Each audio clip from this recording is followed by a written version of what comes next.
Hello Rockstars, Gargudon here, and welcome to episode 10 of the Rockstars On The Road podcast here on GTABase. Today, we are going to be taking a further look at Rockstar Games' Transmedia and content beyond their main games. Joining me for this is returning guest and Rockstar community veteran, Dirty Worker. Welcome back, and so much fun to have you. How are you today? Great to be back with you, Gargudon. Thanks for having me. Always, anytime.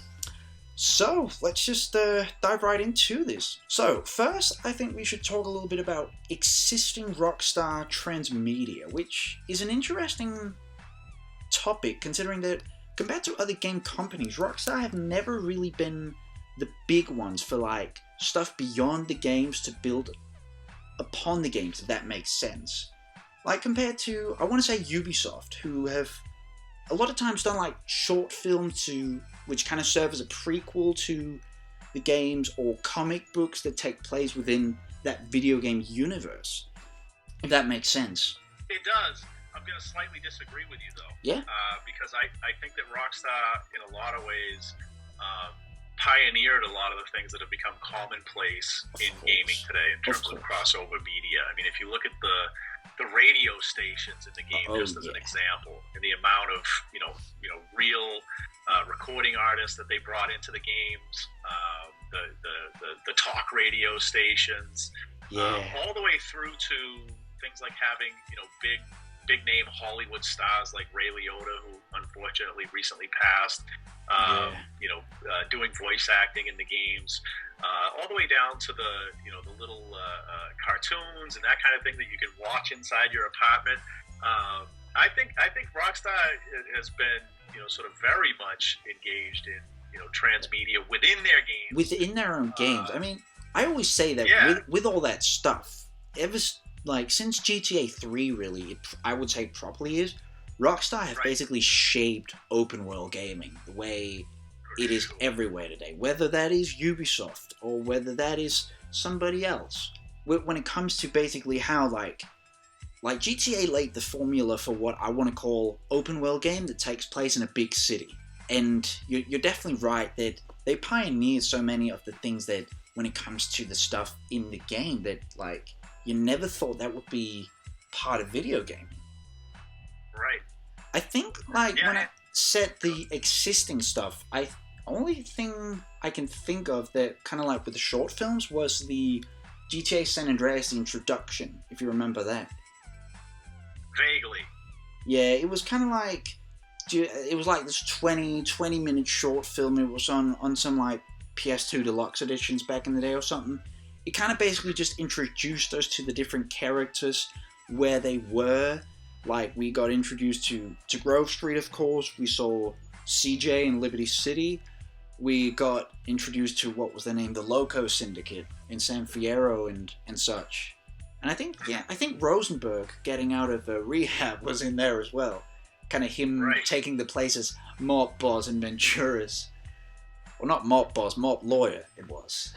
I feel like, and I'm this might be the Mandela effect taking place here, but I have a memory of a live-action GTA promotional video that I want to say Dan Houser was affiliated with or produced or something, but I have this image of like an actual actor playing the role of Claude in some kind of a live-action like short film.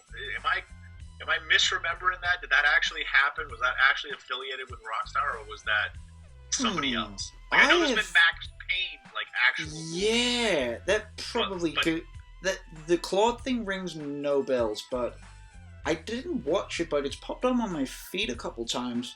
Remedy, who, with the original developers of Max Payne, they did, like, a little live-action thing for the game's 20th anniversary, like, 2 years ago, I think it was. Yeah. With I don't remember his name, the guy who the actor who portrayed the original face for Max Payne.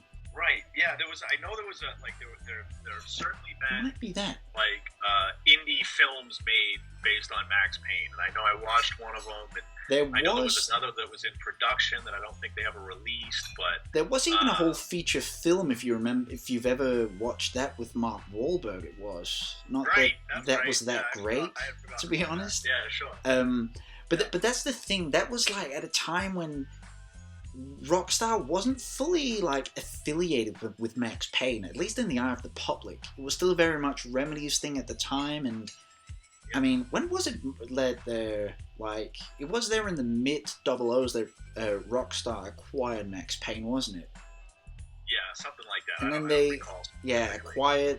They worked on Max Payne 3, which I've actually been replaying here a bit lately. Such an underrated Rockstar title. That's for sure. Such a great game. Yeah, I agree 100%. Yeah. Like Bullet Time, I was completely addicted to Bullet Time. One of the best third-person shooters out there, and I've also said it's a game that really proved that Rockstar can handle very just campaign-driven games as much as they can do open-world games, which are their main forte. Yeah, it always made me wonder why. Like, I've always been curious about why certain assets from Rockstar don't carry on to other games. Like, certainly you can look at games like Midnight Club.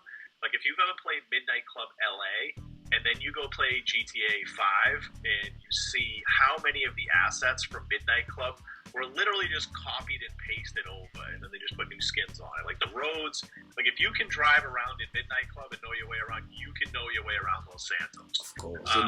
But I'm always surprised why other, certain things from games in the past didn't make it into the GTA franchise. Like the melee combat from Bully. This like essentially ancient game at this point. Yeah. Why didn't that make it into GTA 5? Because the GTA 5 melee is so atrocious. GTA 5 definitely. Rockstar owns this code. They know how to produce it. Why hasn't it made it, into a game like GTA? GTA 5 definitely took Max Payne 3's shooting mechanics and kind of, implemented that, which was such a, it was so good for GTA 5, especially coming off of GTA 4's shooting mechanics. Yeah, and GTA 3, I remember when that game first came out, I loved it for many reasons. I mean, it was my instant favorite new game when it came out. Oh, yeah. But my goodness, the combat in it was atrocious. Yeah. There were so many other games. Even San Andreas was the first game that had decent combat. Both with melee. What was it? San Andreas. For sure, yeah. Both with melee and shooting. Yeah, Red Dead 2 is fantastic. Oh, yeah, for sure. It's a huge advancement. There's a lot I don't like about the combat in Red Dead. I don't, melee was a little bland, maybe. What's that? The melee was maybe a little bland, or could have worked a little better. It was significantly better than GTA. I mean, it represented a huge step up in terms of melee. But no, for me personally, the combat in Red Dead was never satisfying because of all of the strange things they added to it, all the potions and special abilities and lock-on capabilities, and it's like the way they added the oppressor in GTA 5. It to me felt strange and inappropriate. And in Red Dead, you have to skin these animals and make bullets. You have to hash the bullets with your knife blade to create the split point bullets. Like this incredible levels of detail and realism. And then they add, weird potions that you can take to boost special abilities. I mean, all this fantastical stuff. I thought was very bizarre. Some of them were a little weird, maybe, but I actually quite enjoyed seeing that element taken into a Rockstar title. Especially, I've been replaying a lot of Far Cry lately, actually, which I think a lot of those things they come from Far Cry. The way that everything you find is your resource. Like these plants can be used to craft medicine and everything. And in Far Cry, you're so reliant on leaves to create medicine and other performance enhancing stuff, and you're so reliant on animal hides to craft better equipment and everything. Sure, but let me give you an example of what I'm talking about in Red Dead. So, for example, Rockstar added free aim only competition maps. I can't think of what the heck it was called, like gunslinger maps or something like that. But then they left the painted black option in the game setup, so you would enter an arena to fight everybody, where ostensibly it's supposed to be a free aim session, but everybody has painted black on, and it's just automatically locking onto everybody painted targets and ripping off 6 shots immediately, while the one dummy in the lobby that doesn't have it on is just getting mopped. That makes me think with GTA 5, you've always been like a free aim guy, correct? For sure, yeah. That's the thing, like, maybe that's missing practice, but in GTA 5, I never quite got free aim, but Max Payne 3, I mentioned, that's just supposed to be played with free aim, period. Right. But that's also a game where, like, that's a straight-up shooter, so, like, maybe it also, just from a coding point or whatever, works slightly better. Like, GTA is also a driving game, and it's a whatever else game. I'm not a fan of auto-aim in games in general, assisted aim, unless it sort of makes sense, right? If you're in some kind of like a zombie apocalypse game and there's 1,000 enemies swarming at you, and that kind of thing, and you're switching targets very, very quickly, and you need the ability to lock on and take them out. Like, to me, that makes a lot of sense and seems to be a lot more fun. But in a game where you have like PvP and that kind of thing, to me, auto aim seems really silly to have as an element within the game. But that's a personal preference thing. Of course. It makes the game more accessible to more players, right? It essentially makes the game easier to play and enjoy, for new entrants into the game.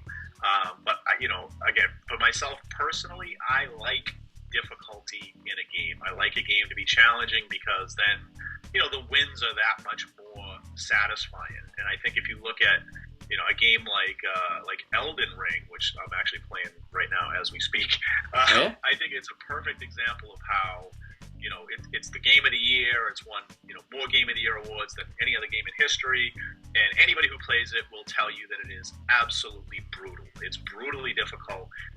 The attrition rate is incredibly high. I mean, it's like, for me, half the people I talked to tried it, found it to be aesthetically beautiful, but too frustrating to play. They walked away from it, which affects their long-term player base. But for the people who stick to it, that difficulty is part of what they love about it. Is you're going and fighting a boss 30 times, to try to figure him out and beat him. Yeah. And when you finally do, it feels so good.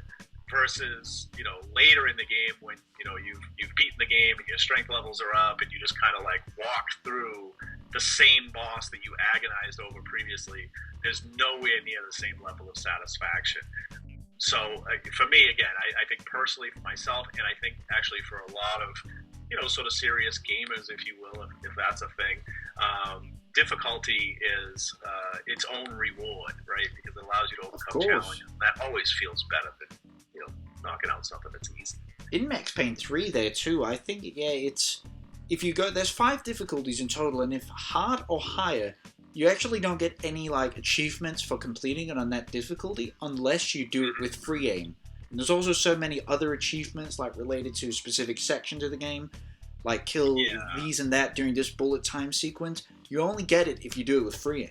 Right. I always wished that GTA had a hardcore mode like Max Payne. I really think that would have been, like, if they had servers, and I would love to see that in GTA 6 personally, some form of hardcore mode. I'd like to, because I think you can do it all. I think you can have a hardcore server. I think you can have essentially a peaceful server for people who like to money grind and that kind of thing. That's primarily in lobby, at least for the online component. Primarily mission based, if you will. And then I think you can have sort of something in between where you have auto aim and it's a little bit crazier, and maybe you can push the limits of what the content is in terms of realism. But I certainly think if you look at the comments from not certainly everybody, but the vast majority of people that comment online in videos on Twitter and elsewhere about what they'd like to see in GTA or what they'd not like to see in upcoming GTA is more realism. Nobody wants to see the oppressor return in GTA 6, just as an example. Of course not. anybody that you talk to online, that's the first thing you know. What is it? What is, I mean, what is GTA Online even nowadays? I haven't played it in. This may sound sick, but I haven't played it in like over 2 years now. Yeah, it's the same for me. I haven't played it. Yeah, I've just been spending mostly time with the definitive edition, all GTA wise. Like, yeah, I got the definitive edition when it came out, and I had so much fun with it. I loved replaying. Of course. Vice City. I know there was a lot of complaints about it and bugs and that kind of thing, but those games were never terribly sophisticated to begin with. Of course, so they were always kind of clunky. It was actually the first time that I played GTA 3 and Vice City in full. Okay. Like I played them a little bit on like iPad back in the day, but like due to those controls, it was just a bit difficult. I kind of gave up on the story, but they're great games, and San Andreas is just one of the. It blows my mind, that game, every single time. That like a game of that size and everything it did in 2004, like it's crazy. And I say this on almost every episode. That like San Andreas was just amazing. But speaking of San Andreas, and just back to the whole like that short film I mentioned, I think that's the only time, if I recall, that Rockstar have really done something to kind of serve as a prequel to the game. I was actually just earlier today, I was thinking about, if you remember that, I don't know if that's active anymore, but on Rockstar Games' website, there were these very interactive like tabs for the different games, and you could see like all those in-game commercials and stuff. You also mentioned building Transmedia inside the main game, but this was more outside, I suppose. They were like Weasel News segments. There were like Fizz TV, I think it was called, segments, which was kind of like a TMC thing. Yeah, I love all of that extra stuff. I would like to know if anybody watches this video and is very familiar with sort of the old stuff out of Rockstar Games. If anybody has seen that GTA 3 video that I think I saw and that I think Rockstar was affiliated with producing, but that live action video with Claude and that kind of thing, am I just making that up, or is that real? I'm hoping somebody like a GTA man sees this video and can answer that in the comments. But yeah, it's there have been stuff a little bit here and there, and then a lot of stuff they have done their own way. Like I mentioned, the very interactive like websites and stuff, and kind of all this stuff to build upon the in-game universe.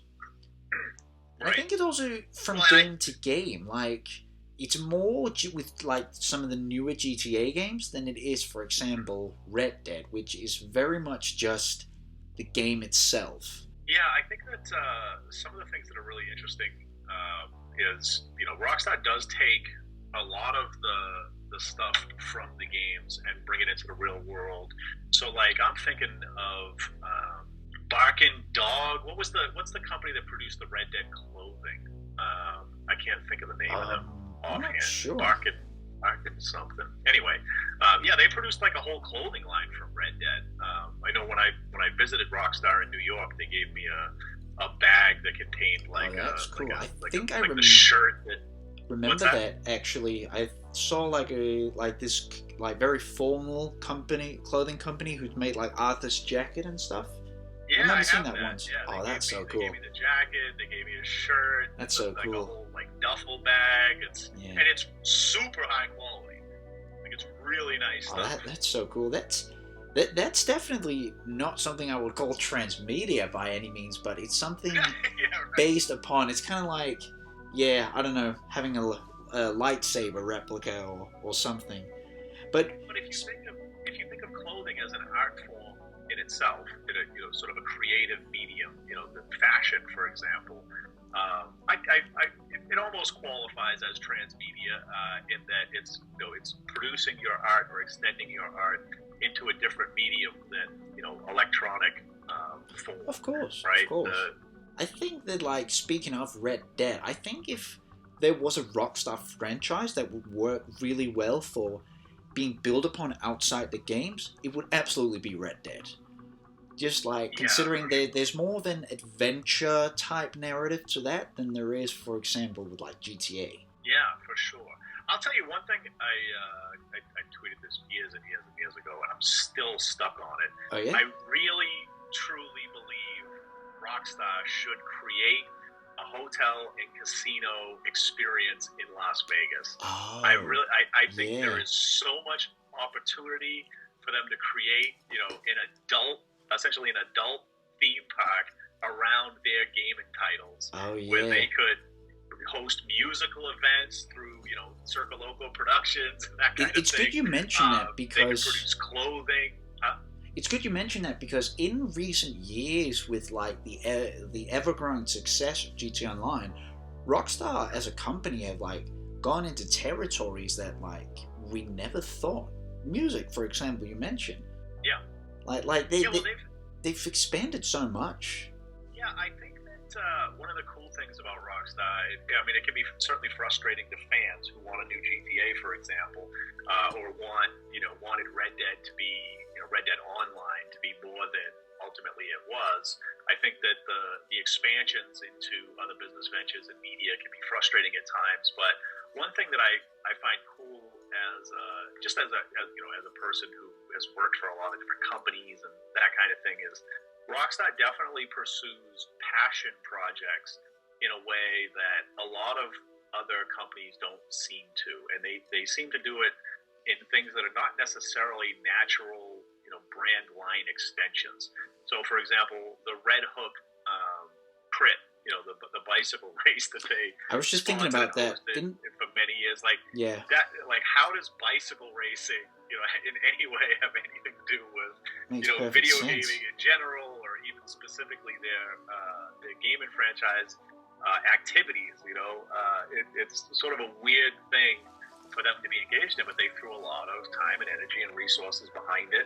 And obviously they recently sponsored the Rockstar Racing team for car racing. I don't know if you saw any of that, but I think I must have missed that. The team won a world championship. Oh, that's cool. Yeah.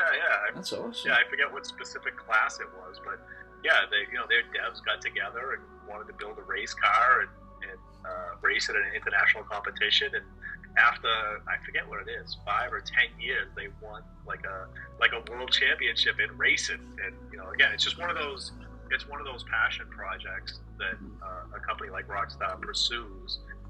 That doesn't necessarily, like I say, align, with the brand or whatever, but is very interesting. And that just raises the question: should, I suppose, film be the next thing they tap into? Should that be their next business venture? Kind of like, as I said, maybe short films to kind of serve as prequels to the games. Once again, there's certainly potential with GTA 6, all depending on what approach that is going to take to its story and everything. So I would say, obviously, in the past, Dan Houser made statements that GTA would never be featured in a feature film, but I think that the world has changed dramatically. I mean, not the least of which, he's not employed by Rockstar anymore, and they can do whatever they want now beyond what his opinion was in terms of feature films. But I think that the world has changed a lot. If you look at what Hollywood has been producing, the vast majority of it is based on, existing universes, whether it's from, comics or, elsewhere. It's remake franchises. after remake after reboot after It's all reboot. about franchises nowadays, no? And 100%. And the fact is, like it or not, those are the movies that make money. For sure. And whether that is Star Wars or Marvel or Fast and Furious or whatever else is being milked to the last drop. That's right. And so I think with the GTA franchise in particular, you literally have an ingrained fan base where that game has sold 140 million copies, or something on that order. It's the largest entertainment product in the history of mankind, and you have an entire storyline already written, already scripted. You have literally, again, hundreds of millions of fans of the franchise ready to rock. I think it would be. I think it's a total waste of an opportunity not to take that out into another media. Yeah, for sure. I mean, producing multi-billions of dollars based on all of the product sales and everything else that comes along with it. And again, you have a whole universe of characters, of brands, from the vehicle brands to the store brands. I mean, everything that Rockstar has invested to create an actual universe, it's all right there, ready to rock. And it's good you say. Dan Houser may not have been a fan of it. Again, he's no longer with the company, so I'd be surprised if they didn't head out into that. I think you're onto something. It's good you say it, because I feel like GTA's existing stories, I wouldn't want to see those filmatized either, but I would be more than game for something. Are you kidding me? I mean, it kind of depends, like... GTA 4, the Yakuza, yeah, GTA 4. I think you could take something like Nico's story, and you could ultimately make it, like, not this thing that, like, you play all these, like, little quests and objectives for these and that, but there is definitely film potential in a man coming to America to escape his past in a war that has absolutely ruined him, but that, like, sends him off, like, getting involved with the mafia and everything. There's definitely film potential in that, but I suppose I'd be more interested in... I mentioned Far Cry earlier. I know they did it for at least Far Cry 3 and 4. They did these, like half-hour live-action short films to kind of introduce the villain and the setting of the game, because Far Cry is always a franchise that has, like, relied on its villains. You probably, even if you haven't played it, you probably know Vaas, the iconic villain. Yeah.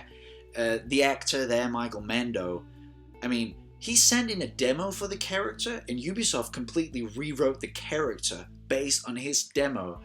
And there is this, like, short film with him playing Vaas and, like, the guy who actually plays McLovin in Superbad.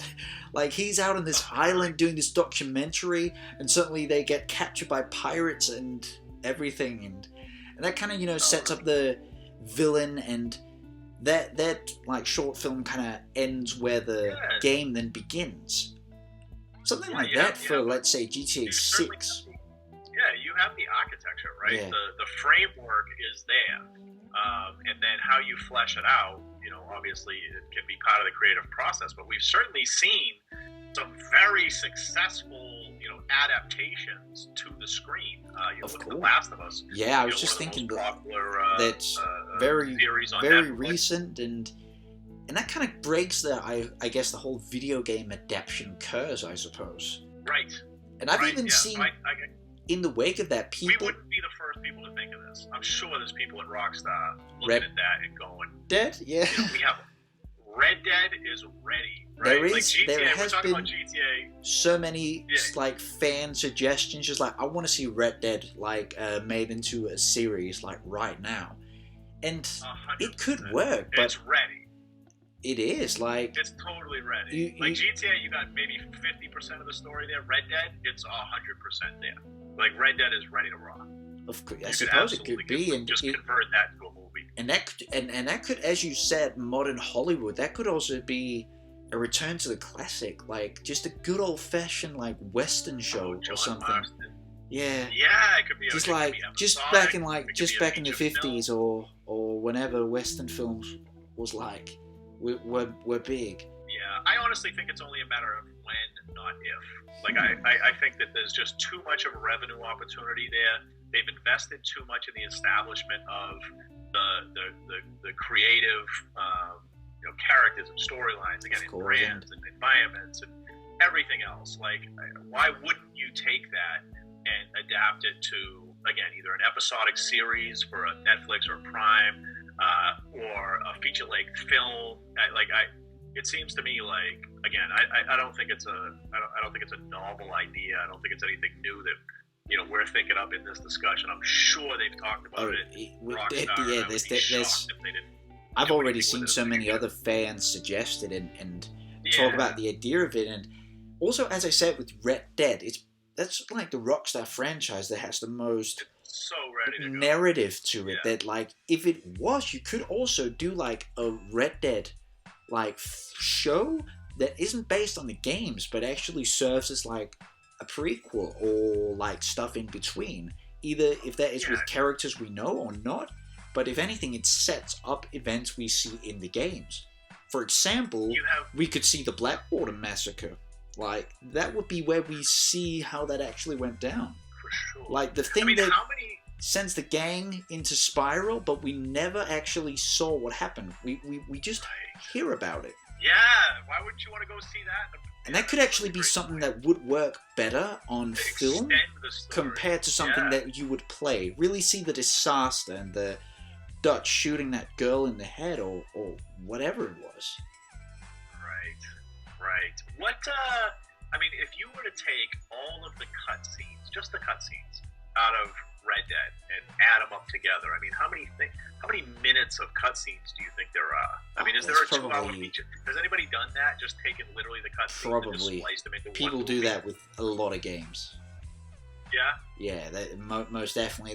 There probably is like 2-3 hours at least of just cutscenes. Yeah, I haven't seen it, but I mean, if you literally just took those out and put them into live action actors, why wouldn't that be, basically a movie in itself? You know what I mean? I think that makes me think. I don't know if it's a problem necessarily, but I think the thing with like casting video game characters to live action would ultimately be the resemblance. Like at the end of the day, like because a big part of that is also like the voice.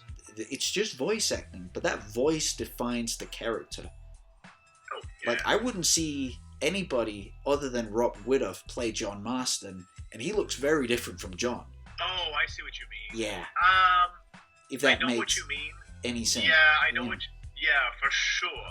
But I think there's all kinds of realities of Hollywood production that make that difficult. I mean, I think for fans, we would all love to see Roger Clark and everybody else return to their Roger Clark is actually one guy. That's not necessarily possible. I could see him pulling off the look on screen, just as good as he looks in game. Because I don't want to say it is, but Arthur's character could be like a little bit based on him directly. Yeah, he's a good looking guy. He's a great guy. I met him out in LA. Oh yeah.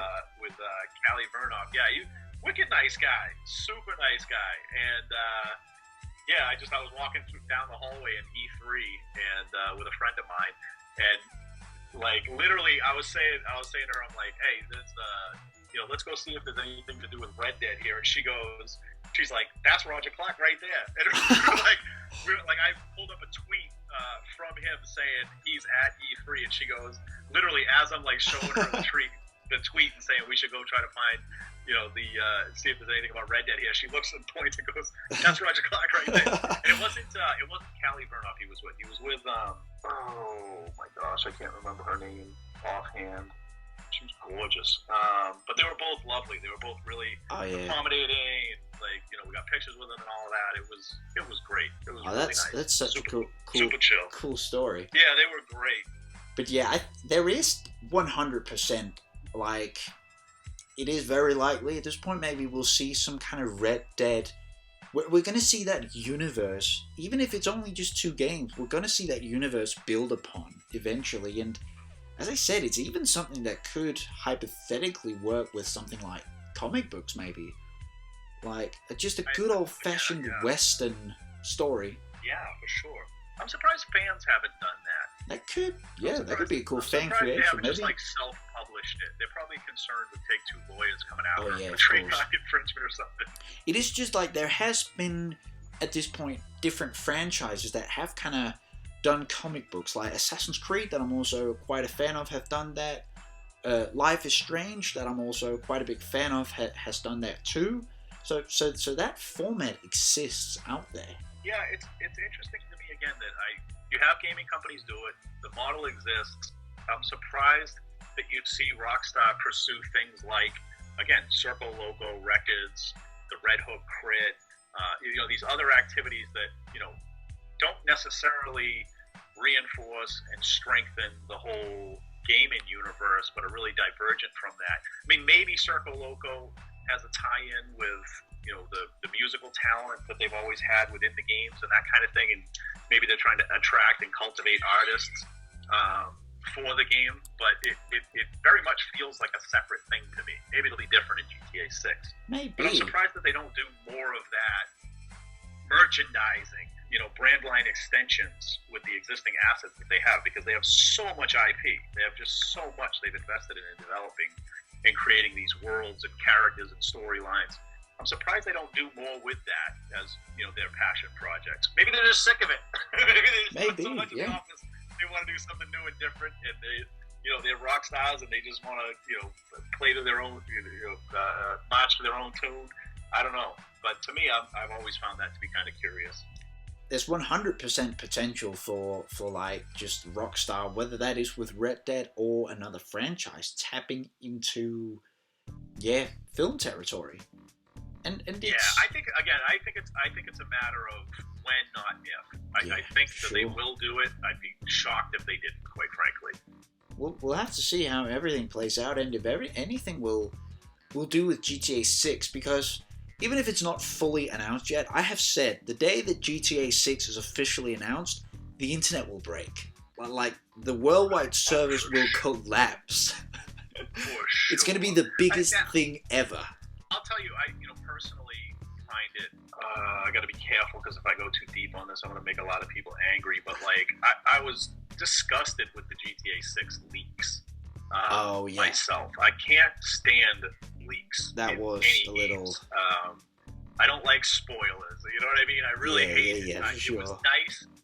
It was nice in some regard to see something. You know, we've kind of been starved for all of that. So there's certainly a part of me that was like, oh, you know, we get to see a little bit of the gameplay, a little bit of the mechanics. And just the fact that Rockstar were out, that was like a year's time ago now, wasn't it?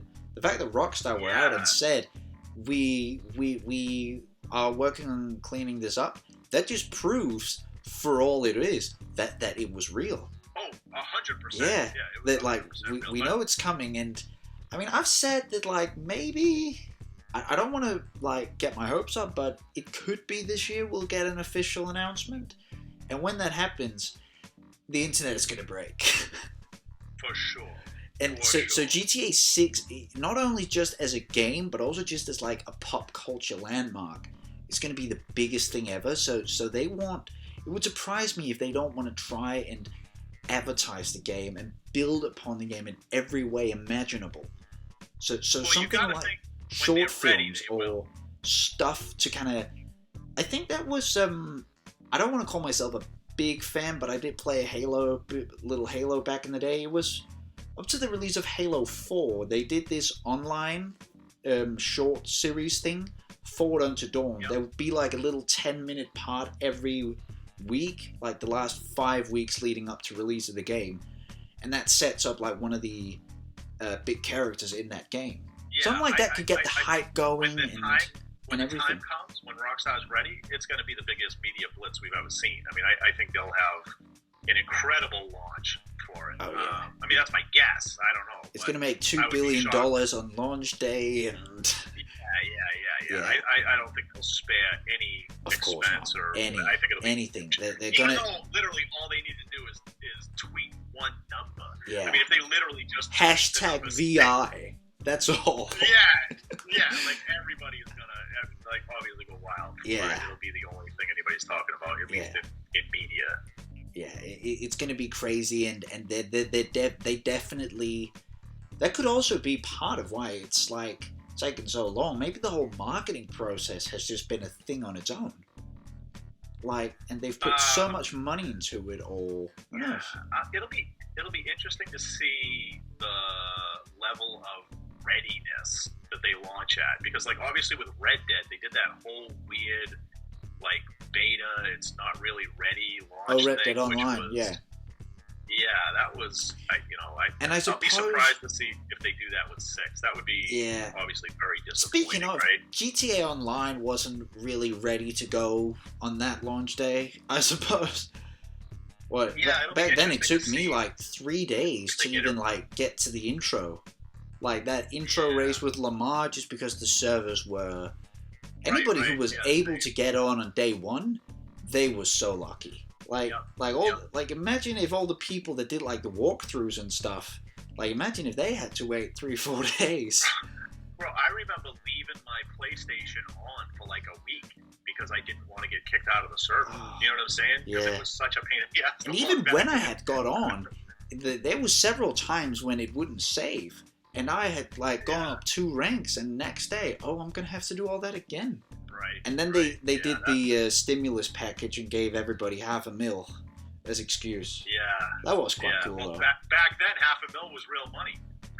That's what I always say. I was able to buy my anymore. first apartment. I can't remember, Eclipse Towers number 10 or something, the 400K one. Crazy. The inflation in GTA. Bro, I was bitching about it in 2015. You know what I mean? Like, and it has only gotten completely out of hand about. Yeah. I've also said that it was there in 2015 that like around the time that they stopped supporting Xbox 360 and PS3 with updates. Yeah. It was after that the updates got much bigger and kind of like the pay-to-play thing. I remember it was so much fun, just new cars, new clothes, new guns, new events, and like the double money and RP playlists and stuff, the events, and the special crate drops. I loved all of that. That was, my strategy was always get my buzzard, like hover around the middle of the map, because then I'd be close to wherever it was dropping, and then as soon as we knew where it'd be, just full speed direct ahead. I'm telling you, that was probably one of my favorite times in GTA. Yeah, the special crate drops. Those crate drops. Oh, I couldn't wait. It was so fun. We gotta do a GTA 6 episode. Like we have to Part we have 2 to sit almost. down and go through all the stuff we want to see in GTA 6 because I can tell you right now, like I've started a list and it's pages long. We gotta boil it down to like top 20 or something. Of course, I mean, we did cover that like in the first ever episode of this, but there's just been so much.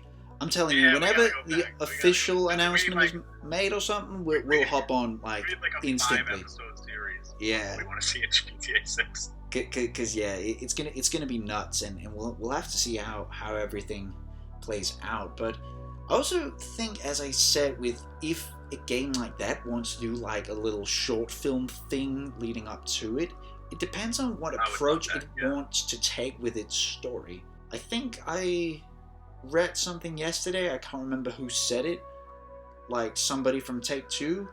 He said that like GTA 6 will be a very single player oriented experience. I personally, I love single player, but unless it's a huge map with tons of things to discover and interact with, like single player games are lovely, but you play them once. You know what I mean?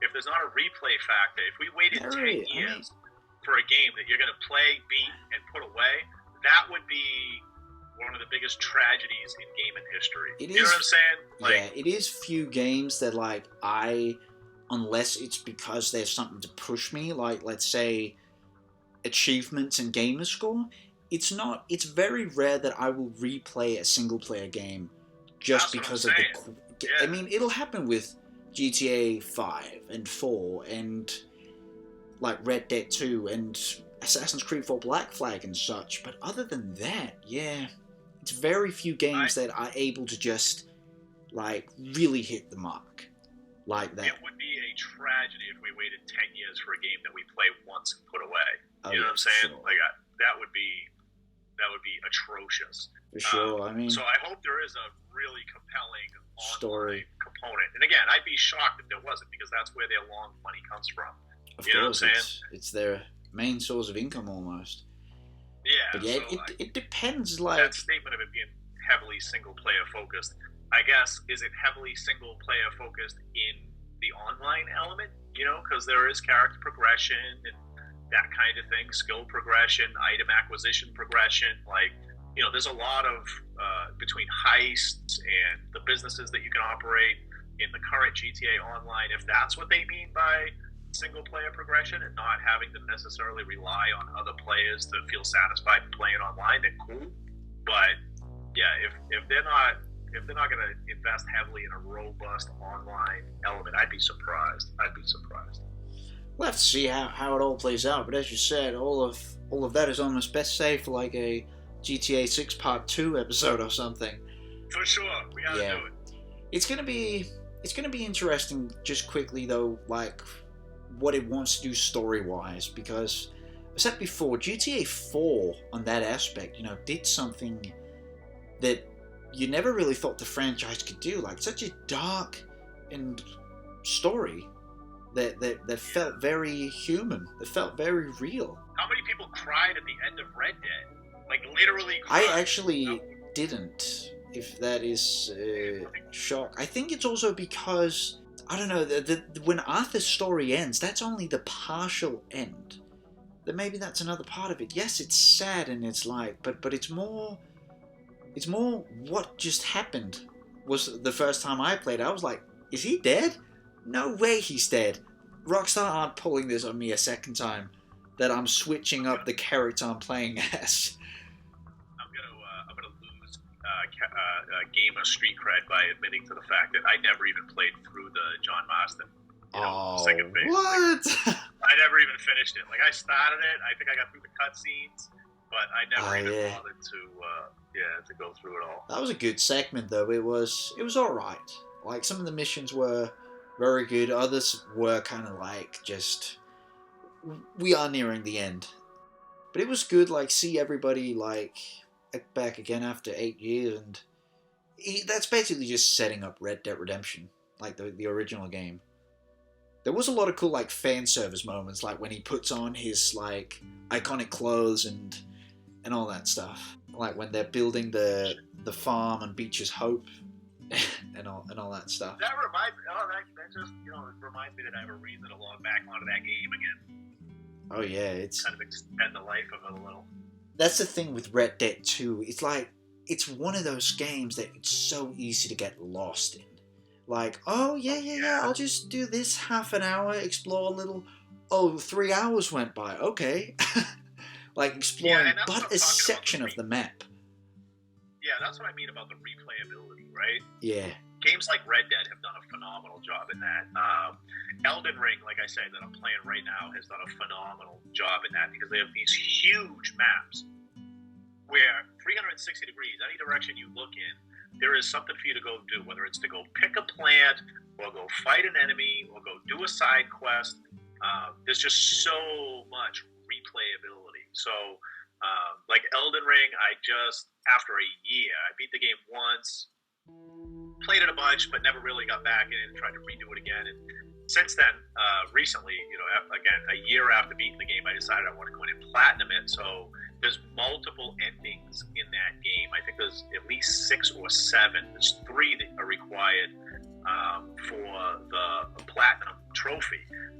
But now I'm going to go back and do the others as well. Essentially, the non-required missions, just to earn the different endings and acquire all the different items, and that is again hugely valuable because it's a game that you pay $65 for or whatever it was, but you can go back and play it, and all the time. Yeah, few games have that kind of a replay factor in single player mode. Of course, absolutely.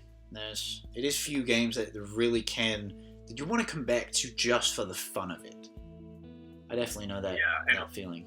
Hopefully GTA has that. Hopefully they add so many side missions, so many things to unlock and define that it has that replayability. I have no doubt GTA 6 will do that. Like if it has like the feel of GTA 5 and RDR 2, it'll have that 100%.